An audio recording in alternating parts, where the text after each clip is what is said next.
बड़ी खबर बलिया से है।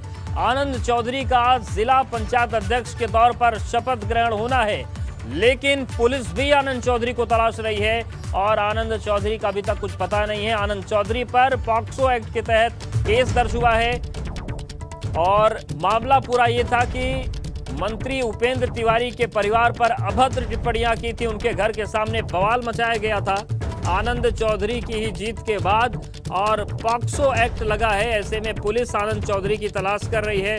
सदर कोतवाली पुलिस ढूंढ रही है कि आनंद चौधरी कहां है और आनंद चौधरी का जिला पंचायत अध्यक्ष के तौर पर शपथ ग्रहण भी होना है। ऐसे में सवाल यह है कि क्या शपथ ग्रहण आनंद चौधरी कर पाएंगे?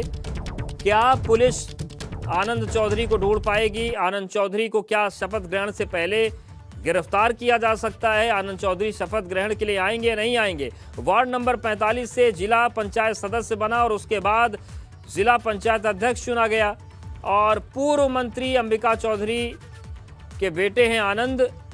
लेकिन अब मामला फंस गया है क्योंकि आज शपथ ग्रहण भी होनी है और पुलिस सरगर्मी से तलाश भी कर रही है।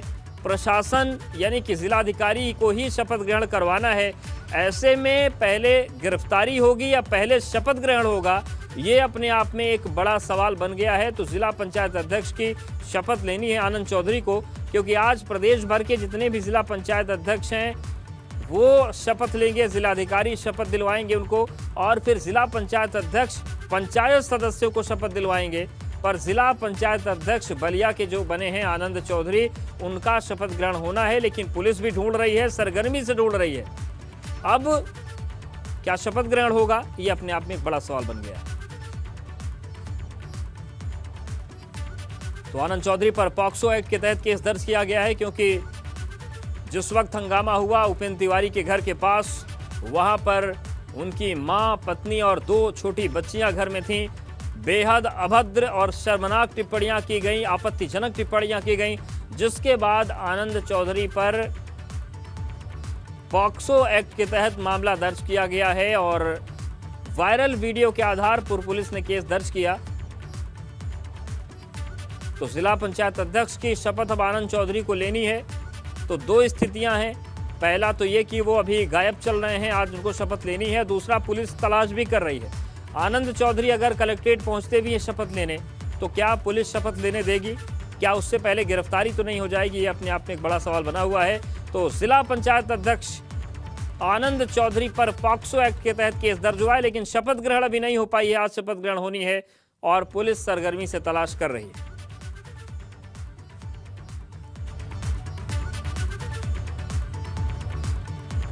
तो बलिया में जिस तरीके से जिला पंचायत अध्यक्ष का चुनाव जीतने के बाद आनंद चौधरी और समर्थकों ने बवाल मचाया, जिस तरीके से मंत्री उपेंद्र तिवारी के घर के पास बेहद आपत्तिजनक टिप्पणियां की गई, उसके बाद अब पुलिस का शिकंजा कस गया है। पॉक्सो एक्ट के तहत मामला दर्ज हुआ है और ऐसे में बड़ा सवाल ये है कि शपथ ग्रहण होगा या गिरफ्तारी होगी। और ब्यूरो चीफ वीरेश पांडे हमारे साथ जुड़ गए। वीरेश जी, जिस तरीके से बलिया में स्थिति बनी है, अब पहला सवाल यही कि जो आनंद चौधरी अभी गायब हैं, ये शपथ ग्रहण के लिए अगर पहुंचते भी हैं तो पहले गिरफ्तारी होगी या पहले शपथ ग्रहण होगा? क्या हालात बन रहे हैं? देखिए, बलिया प्रशासन के पास ये एक बड़ी जिम्मेदारी है। जिम्मेदारी इस लिहाज से है कि जो पॉक्सो एक्ट का भगोड़ा है वो गिरफ्तार किया जाए या शपथ ग्रहण कराया जाए, क्योंकि जब शपथ ग्रहण होगा तो वहाँ का डिस्ट्रिक्ट मजिस्ट्रेट मौजूद होगा, वहाँ का एसपी मौजूद होगा, वहाँ का पुलिस प्रशासन मौजूद होगा, वहाँ का कोतवाल मौजूद होगा। जिस पुलिस प्रशासन ने पॉक्सो एक्ट लगाया है, जिस पुलिस की वजह से वो भगोड़ा घोषित हुआ है, जो भागा फिर रहा है, उनकी मौजूदगी में शपथ ग्रहण कैसे कर सकता है? ये एक बड़ा सवाल होगा और एक कानूनी सवाल है कि ऐसे में जिला पंचायत अध्यक्ष आनंद चौधरी प्रशासन की मौजूदगी में, जिस प्रशासन ने उनके खिलाफ पॉक्सो एक्ट लगाया है, उनके पिता अंबिका चौधरी पूर्व कैबिनेट मंत्री इलाहाबाद हाईकोर्ट जा चुके हैं, स्टे अरेस्ट के लिए उन्होंने अपील की हुई है, स्पेशल अपीयरेंस किया है, लेकिन फिर भी अभी तक राहत नहीं मिली हुई है। ऐसे में सवाल ये उठता है कि कैसे आनंद चौधरी शपथ ग्रहण कर पाएंगे, क्योंकि उसी कोतवाल ने, उसी एसपी ने, उसी डिस्ट्रिक्ट मजिस्ट्रेट ने, उसी प्रशासन ने उनके ऊपर पॉक्सो एक्ट लगाया है। पॉक्सो एक्ट का भगोड़ा उनकी मौजूदगी में शपथ ग्रहण कैसे कर सकता है? ये बड़ा सवाल बलिया प्रशासन के ऊपर है, आनंद चौधरी के ऊपर है, अंबिका चौधरी के ऊपर है, क्योंकि ये एक बहुत बड़ा पेच है। आज जिला पंचायत अध्यक्षों का शपथ ग्रहण है पूरे प्रदेश में, तो ऐसे में बलिया में क्या ये शपथ ग्रहण होता है या नहीं होता है, ये बड़ी खबर है। इस पर नजर सबकी बनी रहेगी। अगर शपथ ग्रहण होता है तो सवाल प्रशासन पर खड़े होंगे। प्रशासन पर सवाल इसलिए खड़े होंगे कि आखिर एक भगोड़े को प्रशासन की मौजूदगी में कैसे शपथ ग्रहण कराया गया। पॉक्सो एक्ट के तहत मामला दर्ज है। जब मामला दर्ज है तो ऐसे में वो शपथ ग्रहण प्रशासन की मौजूदगी में कैसे हो सकता है, ये बिल्कुल बड़ा सवाल है ये, और देखने वाली बात होगी कि क्या स्टैंड रहता है बलिया में। लेकिन वीरेश जी, एक सवाल और भी है कि अगर हाई कोर्ट में मामला भी लेकर गए हैं, राहत मिले ना मिले, अगर राहत अगर नहीं मिलती है तो ये तो नया पेच फंस जाए, क्योंकि जिस तरीके का सख्त पॉक्सो एक्ट है उसमें तो जमानत के लिए तरस जाता है आरोपी। तो जिला पंचायत अध्यक्ष के पद को लेकर भी बहुत बड़ा असमंजस खड़ा हो गया बलिया में अभी तक की जो स्थितियां हैं।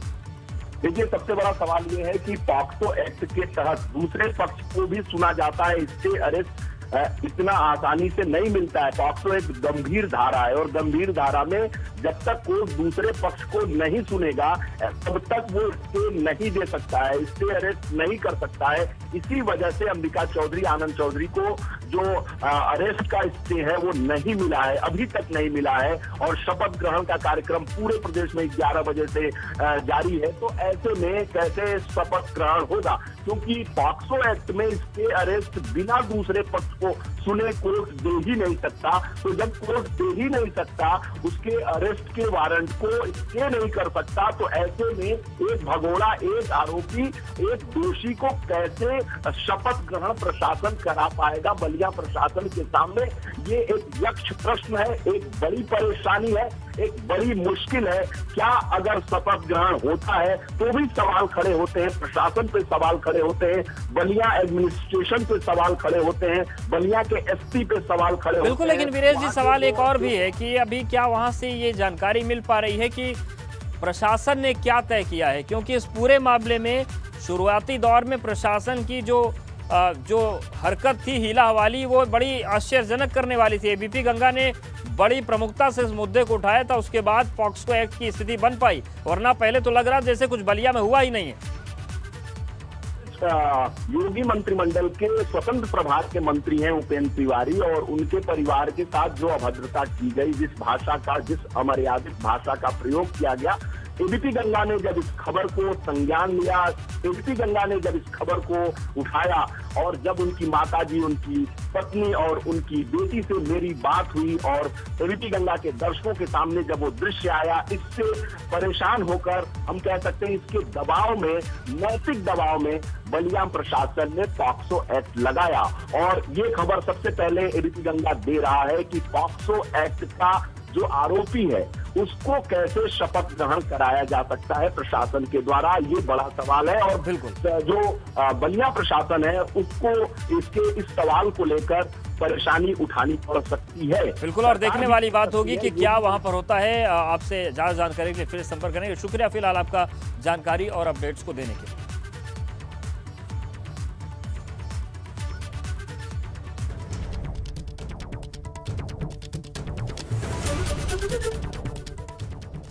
तो पॉक्सो एक्ट लगा है आनंद चौधरी पर और आज शपथ ग्रहण की तैयारियां पूरे प्रदेश में हैं, लेकिन क्या बलिया में शपथ ग्रहण होगा, ये बड़ा सवाल। बड़ी खबर लखनऊ से है। आतंकी साजिश पर सूत्रों के हवाले से बड़ी खबर आ रही है। शुरुआती जांच में ये जानकारी सामने आई है कि बम बनाने में माचिस की तीलियों के बारूद का इस्तेमाल हुआ है। आतंकियों के पास से बरामद इलेक्ट्रॉनिक सामान से कई जानकारियां मिली हैं। तो जो एक और जानकारी आ रही है सूत्रों के हवाले से कि जो बारूद बनाया गया था वो माचिस की तीलियों से बनाया गया था और महज 2000 रुपए में ही इन लोगों ने अपना कुकर बम तैयार कर लिया था। बस इंतजार हो रहा था टारगेट चुनने का। तो सूत्रों के हवाले से बड़ी खबर और नया अपडेट ये है कि माचिस की तीलियों के बारूद का इस्तेमाल किया गया था।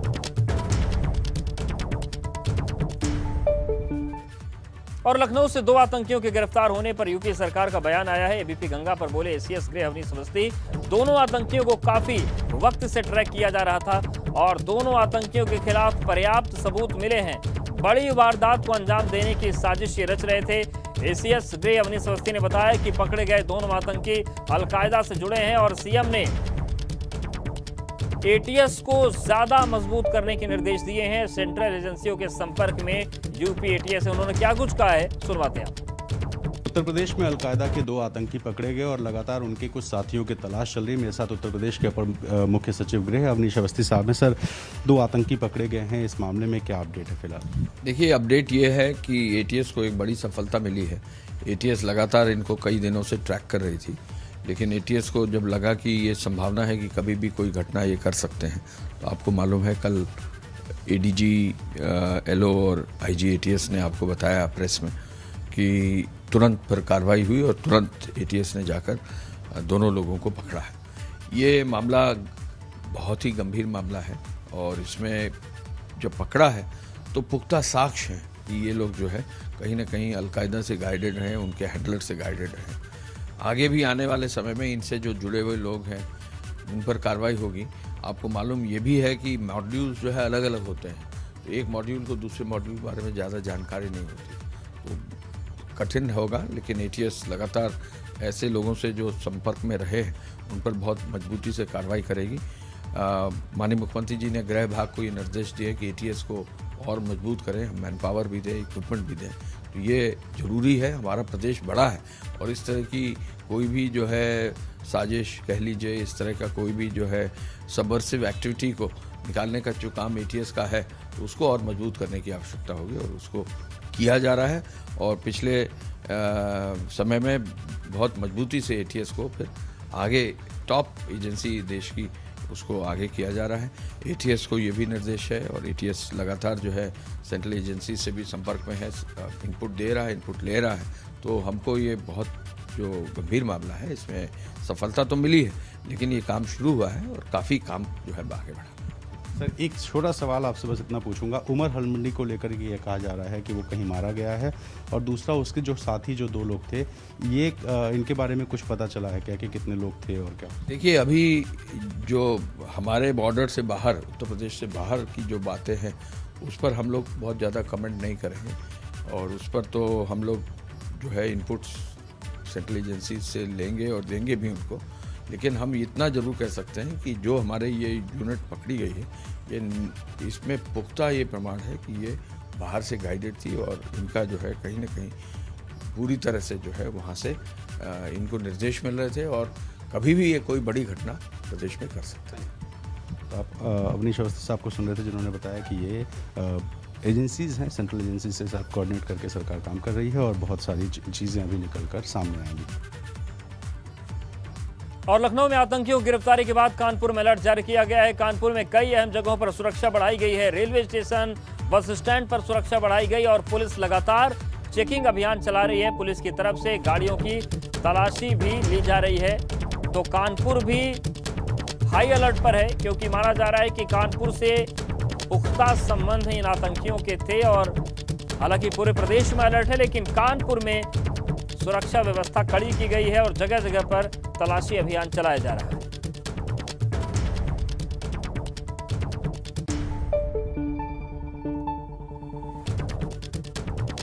तो लखनऊ में आतंकियों की गिरफ्तारी के बाद कानपुर में भी अलर्ट बढ़ाया गया है और चाहे वो रेलवे स्टेशन हो, बस स्टैंड हो, सार्वजनिक जगह है जहां भीड़ भाड़ होती है, इन सभी जगहों पर सुरक्षा व्यवस्था को कड़ा किया गया है और पुलिस लगातार सघन चेकिंग अभियान चला रही है। पुलिस की तरफ से गाड़ियों की तलाशी ली जा रही है और हर वाहन पर नजर रखी जा रही है क्योंकि जिस तरीके से आतंकी पकड़े गए और जिस तरीके से बड़ी साजिश का खुलासा हुआ है, उस मामले में कानपुर में भी अलर्ट पर है पुलिस, सुरक्षा एजेंसियां, प्रशासन और चप्पे चप्पे पर जांच पड़ताल और चेकिंग जारी है।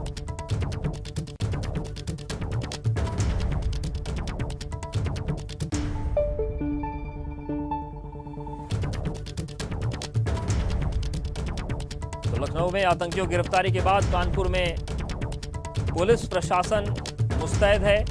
कई अहम जगहों पर सुरक्षा बढ़ाई गई है।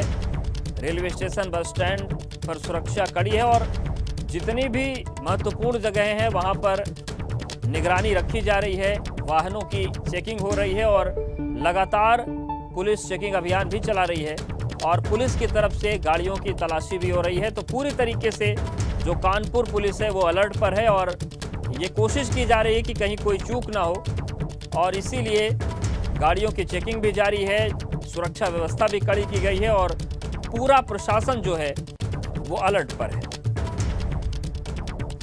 तो लखनऊ में आतंकियों की गिरफ्तारी के बाद कई शहरों के नक्शे मिले हैं और तमाम इनपुट्स मिले हैं जिनके आधार पर कानपुर पुलिस भी अलर्ट पर है और कानपुर में भी लगातार तलाशी का अभियान चल रहा है, चेकिंग का अभियान चल रहा है और पुलिस ये कोशिश कर रही है कि कहीं भी कोई चूक न होने पाए सुरक्षा में और जो कोशिशें हैं वो जारी है।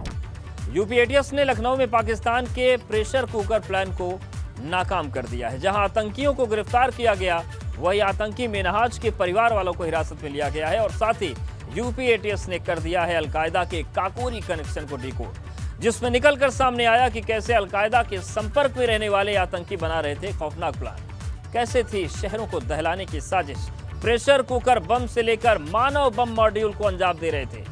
लेकिन आखिरकार यूपी एटीएस ने पाकिस्तान का प्रेशर कुकर प्लान नाकाम कर दिया।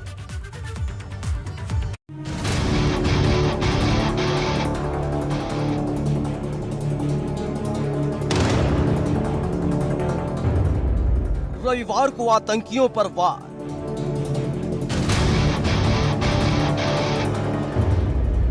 ब्लास्ट की प्लानिंग को एटीएस ने किया बेकार।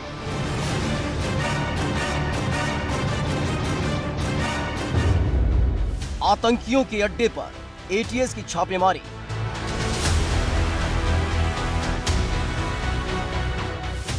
लखनऊ के काकोरी थाना इलाके के ठाकुरगंज के एक घर के बाहर दोपहर करीब 12:15 बजे यूपी एटीएस और यूपी पुलिस की मौजूदगी थी। देखते ही देखते हलचल तेज हो गई। पूरे घर को यूपी एटीएस ने घेर लिया। यूपी एटीएस के जवानों ने पोजीशन ले ली और फिर जो ऑपरेशन शुरू हुआ उसके तहत एटीएस ने टेरर के नेक्सस को तोड़कर रख दिया। आतंकियों के छिपे होने की जानकारी मिलने के बाद यूपी एटीएस के आईजी से लेकर तमाम अधिकारी, डॉग स्क्वाड, बम निरोधक दस्ता मौके पर मौजूद रहा।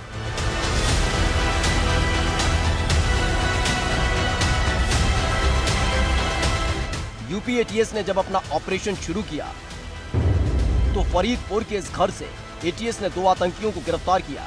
पूछताछ में पता चला कि कुल 7 आतंकी लखनऊ में सक्रिय थे। एक आतंकी को मलियाबाद इलाके से गिरफ्तार किया गया तो वहीं एक और आतंकी मड़ियाव इलाके से गिरफ्तार हुआ। जब यूपी एटीएस घर के अंदर दाखिल हुई तो यूपी एटीएस को 2 प्रेशर कुकर बम बरामद हुए। बम बनाने की सामग्री बरामद हुई। कई जिलों के अधजले नक्शे बरामद हुए।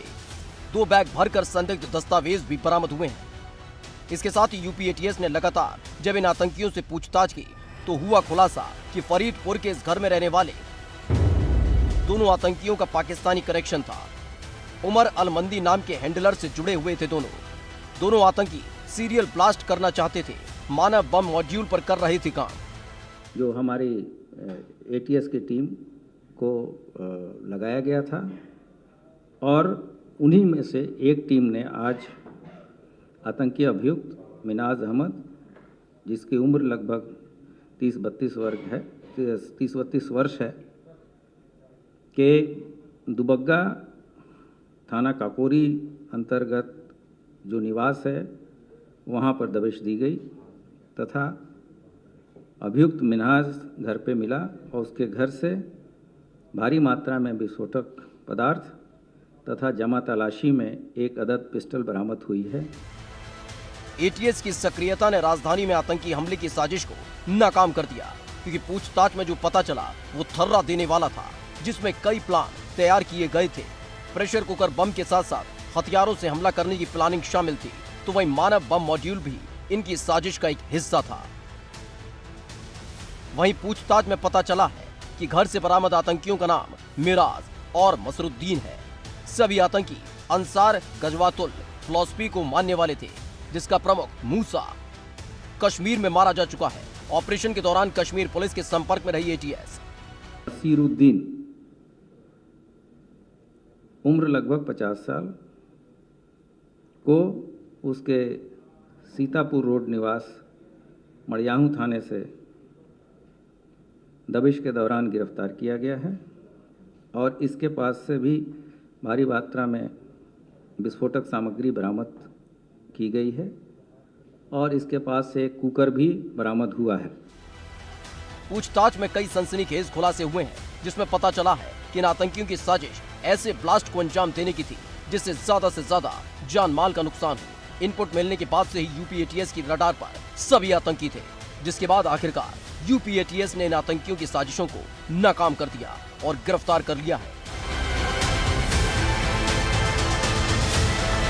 इस कार्रवाई के दौरान यूपी एटीएस ने पूरे इलाके को घेर लिया था, तो वहीं लखनऊ के साथ साथ आसपास के जिलों में भी लगातार छापेमारी की जाती रही। यही नहीं, जिन जिलों के नक्शे बरामद हुए थे उन जिलों को अलर्ट मोड पर रख दिया गया है। लेकिन जिस तरह से लखनऊ के सबसे व्यस्त और पौष इलाके से सटे इलाके से आतंकियों की गिरफ्तारी ने हड़कंप मचा दिया है, जिसकी परत दर परत खोलने में यूपी एटीएस जुटी हुई है। एबीपी गंगा के लिए लखनऊ से विवेक त्रिपाठी के साथ वीरेश पांडे की रिपोर्ट।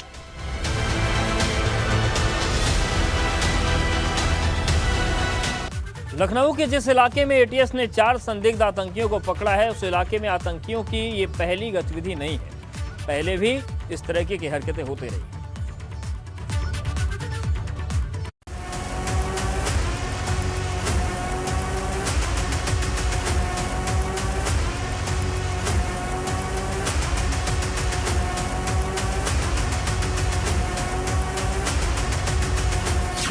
एक बार फिर से राजधानी में आतंक की आह।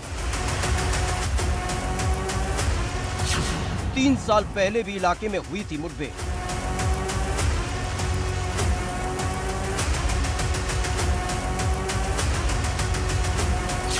एटीएस ने मार गिराया था आतंकी सैफुल्ला।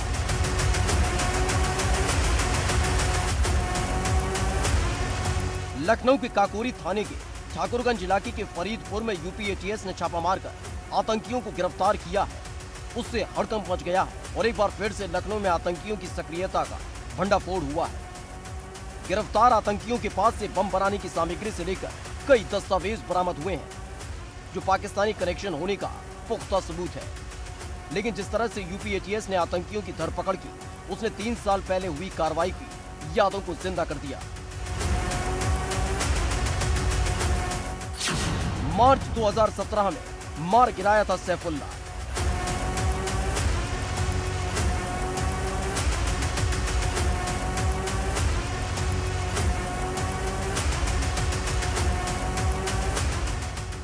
मार्च 2017 को लखनऊ के काकोरी थाना इलाके के हाजी कॉलोनी में एटीएस को 2 आतंकियों के छिपे होने की सूचना मिली थी, जिसके बाद यूपी एटीएस ने कार्रवाई शुरू की थी।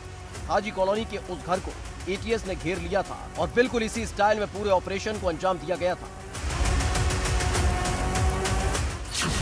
11 घंटे बाद ढेर हुआ था आतंकी सैफुल्ला।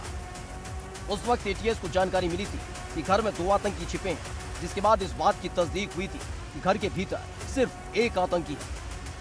और जब एटीएस ने अपना ऑपरेशन शुरू किया, जो 11 घंटे तक चला था, आतंकी सैफुल्ला को एटीएस ने सरेंडर के लिए कहा था, लेकिन सैफुल्ला ने सरेंडर करने से इनकार कर दिया था। जिसके बाद यूपी एटीएस ने आतंकी के खिलाफ ऑपरेशन चलाया। 11 घंटे तक चला था यूपी एटीएस का ऑपरेशन।